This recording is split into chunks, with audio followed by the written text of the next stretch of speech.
होलिका दहन एक ऐसा दिन है जिस दिन आप अपने जीवन में फैली सारी नकारात्मकता को भस्म कर सकते हैं एवं अपनी बुराइयों को, रोग दोष को सबको भस्म करने का विशेष तंत्र किया जाता है, जिसे इस वीडियो में हम आगे देखेंगे। होलिका दहन में इस बार लंबी भद्रा काल है, इसलिए मैं होलिका दहन का विशेष मुहूर्त भद्रा काल के साथ इस वीडियो के अंत में बताऊंगा। होली में किए जाने वाले तंत्र और उसके बचाव के उपाय व साधन भी मैं बताने वाला हूं, तो चलिए शुरू करते हैं। ओम नमः शिवाय। होली और होली अष्टक क्यों मनाया जाता है? पौराणिक कथा के अनुसार कामदेव द्वारा भगवान शिव महादेव की तपस्या भंग करने पर उन्होंने फाल्गुन अष्टमी पर ही कामदेव को भस्म किया था। बिना काम के सृष्टि में नया जीवन का प्रादुर्भाव रुकने लगा था। देवताओं को भय हो गया कि सारे मनुष्य काम भावना का त्याग कर बैरागी तपस्वी न बन जाए।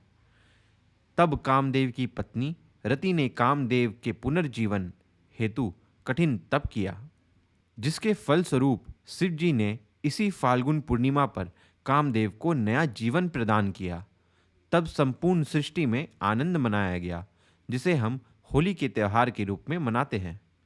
फाल्गुन अष्टमी को कामदेव का भस्म होना और फाल्गुन पूर्णिमा के दिन पुनर्जीवन मिलने के काल को ही होला अष्टक कहते हैं।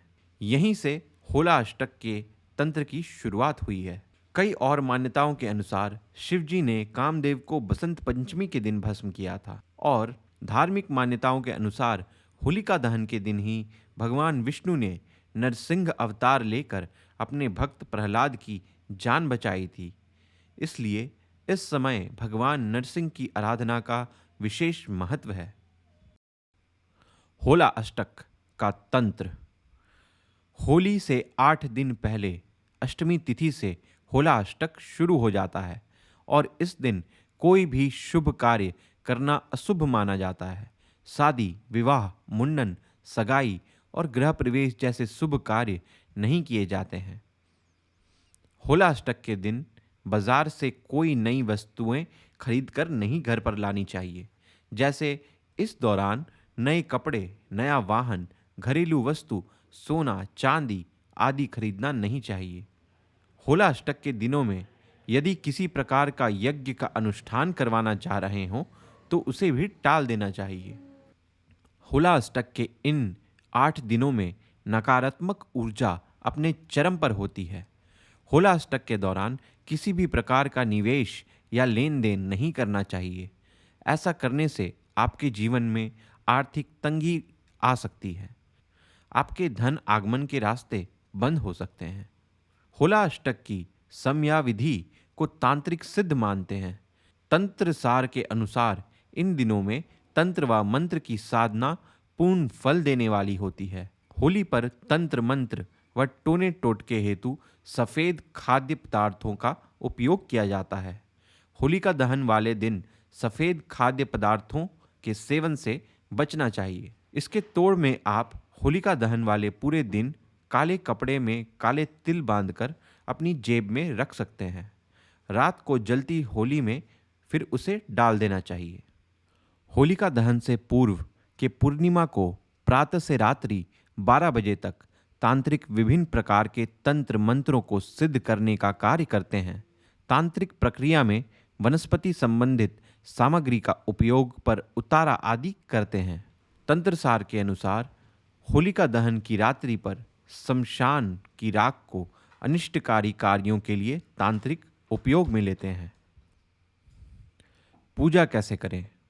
होलिका दहन पर घर के पास मौजूद चौराहे या खुले मैदान में सूखी लकड़ियों को एकत्रित करके होलिका की पूजा फिर परिक्रमा करते हुए शुभ मुहूर्त में होलिका दहन किया जाता है।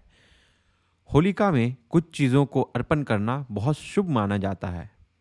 हवन सामग्री अर्पित करना चाहिए। गेहूं और चने की बलियां होलिका में डालनी चाहिए। सूखा नारियल, लौंग, पान के पत्ते, बताशे और काली सरसों भी डाली जाती है। होलिका दहन के दिन घर से निकलते समय कभी भी किसी स्थान पर की गई पूजा या टोटके सामग्री को नहीं लांघना चाहिए। होलिका दहन के दिन इस दिन सिर पर टोपी, रुमाल या पल्लू रखकर चलें, क्योंकि जमीन पर किए गए तंत्र मंत्र के साथ सिर पर जाने वाले टोटकों का भी भय होता है। होली के दिन हनुमत साधना का बहुत ज़्यादा महत्व है। यदि आपको कर्ज है या फिर जाने अनजाने शत्रुओं का खतरा हमेशा बना रहता है, तो इसे दूर करने के लिए होलिका दहन की रात को हनुमान चालीसा का 7 बार पाठ करें और ऋण मोचन मंगल स्तोत्र 1 बार पाठ अवश्य करें। होलिका दहन की पूजा करने के बाद आज बड़ों का आशीर्वाद अवश्य लें। यदि आपको किसी व्यक्ति विशेष से नज़र लगने का खतरा है, तो आज उस व्यक्ति से अपने सिर पर हाथ रखवाकर आशीर्वाद अवश्य लें। मान्यता है कि ऐसा करने से उस व्यक्ति से लगने वाले नज़र दोष का खतरा टल जाता है। होलिका दहन के दिन भगवान नरसिंह की आराधना का भी विशेष महत्व है। मान्यता अनुसार होलिका दहन के समय उसकी उठती हुई लौ की दिशा से कई संकेत मिलते हैं। पूर्व की ओर लौ उठना कल्याणकारी होता है, दक्षिण की ओर लौ उठना पशु पीड़ा देता है, पश्चिम की ओर लौ उठना सामान्य व उत्तर की ओर लौ उठने से बारिश होने की संभावना होती है।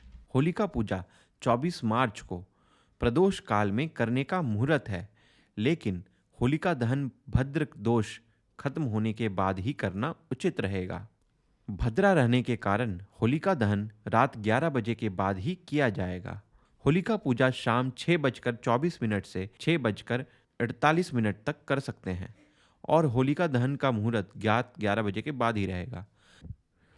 अग्नि प्रज्वलन के समय भद्रा यदि बीत चुकी हो, प्रदोष व्यापनी पूर्णिमा तिथि हो, तो यह अवधि सर्वोत्तम मानी गई है।